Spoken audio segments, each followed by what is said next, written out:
Je ne sais pas pour vous, mais moi, j'ai un faible pour les animaux australiens. Alors cap sur l'Australie. Dans cette vidéo, nous allons découvrir le koala. Vivant dans les forêts côtières d'eucalyptus, le koala fait partie de la famille des marsupiaux, comme le kangourou, le koka, le petit opossum planeur, le wombat, le diable de Tasmanie et encore plein d'autres. Ok, revenons-en à nos koalas. Comme d'habitude, la petite fiche d'identité. Le koala vit dans les arbres d'eucalyptus d'Australie le plus clair de son temps. Un adulte mesure en moyenne 82 cm pour plus ou moins 15 kg.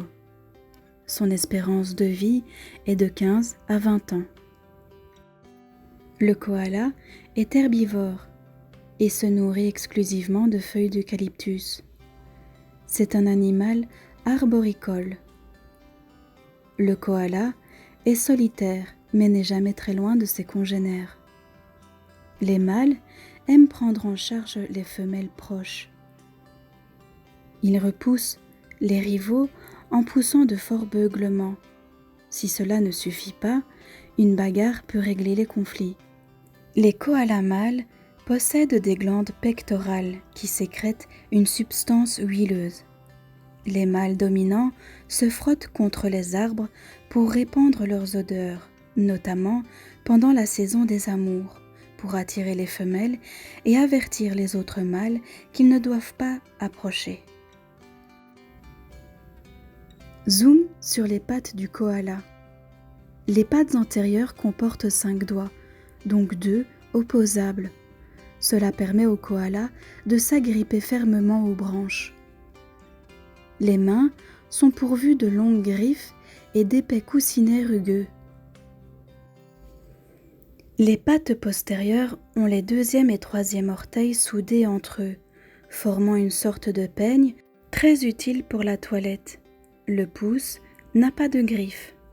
L'activité chez les koalas. Les koalas sont surnommés les paresseux d'Australie. Oui, on les appelle comme ça car, bien que les vrais paresseux, eux, dorment de 15 à 16 heures, nos koalas leur volent la place de super flemmards en dormant pas moins de 18 à 20 heures par jour. Les koalas sont principalement nocturnes. Ils attendent le coucher du soleil pour s'activer et se nourrir. Un adulte a besoin de manger entre 500 g et 1 kg de feuilles par jour. Mais pour digérer tout cet apport en fibres faibles en calories, il lui faut économiser son énergie et cumuler les siestes. La saison des amours. Chez les koalas, ce sont les femelles qui choisissent le moment où elles souhaitent se reproduire et avec qui. Généralement, la saison des amours s'étend de décembre à mars. Les mâles se livrent alors à un jeu de vocalises, chacun y allant de son chant le plus rauque. Si une femelle se trouve dans les parages et est intéressée, c'est elle qui le fait savoir au mâle, en se montrant au moment où elle en a envie. L'accouplement a ensuite lieu dans les arbres.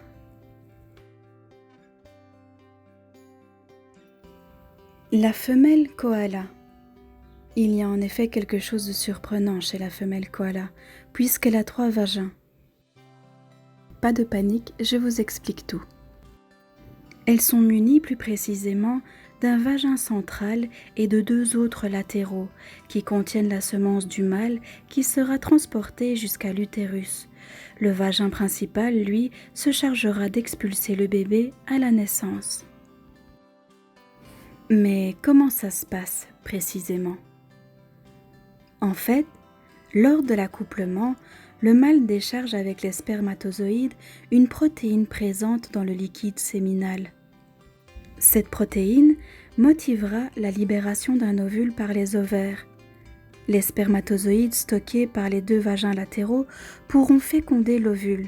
Quand cela est fait, le miracle opère et c'est 30 à 36 jours plus tard qu'un unique bébé koala passe par le vagin central avant de sortir par le cloaque. Mais le travail est loin d'être terminé pour nos 2 mammifères bientôt fusionnels. À ce moment-là, le bébé koala ne fait que 2 centimètres. Il pèse 1 gramme, il est aveugle, sans poils, même ses oreilles ne sont pas encore formées. Il est pratiquement encore sous forme de fœtus.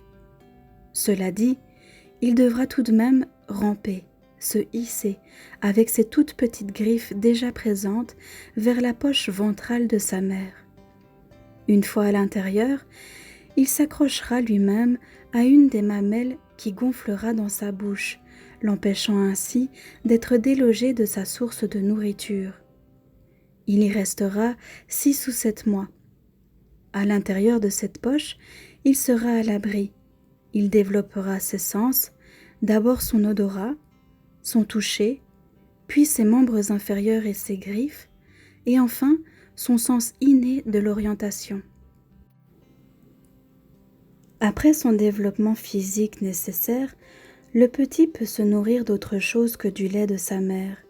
Pour que son organisme puisse tolérer les feuilles de gomme, toxiques pour la plupart des mammifères, le bébé koala devra d'abord se nourrir d'une pâte appelée bouillie, plus précisément les excréments de sa mère. Il mange de... Ouais, celle-ci, elle allait pas passer. Dis-moi chat, t'exagérerais pas un petit peu? Ouais, j'avoue, c'est moins mignon, hein. Bon bah développe maintenant. Ok, je vous explique tout. Cette pratique permettra de lui transmettre des micro-organismes spécifiques de son intestin, qui sont nécessaires au petit afin qu'il puisse digérer les feuilles de gomme. Il se nourrit de cela pendant une période pouvant aller jusqu'à quelques semaines, avant de sortir de la poche à l'âge de 6 ou 7 mois. Mais ne vous méprenez pas, il n'est pas encore prêt à quitter le nid familial.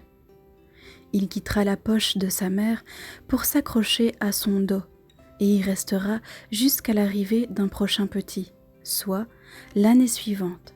En attendant, il continuera de consommer le lait de sa mère jusqu'à ce qu'il ne puisse plus entrer dans la poche.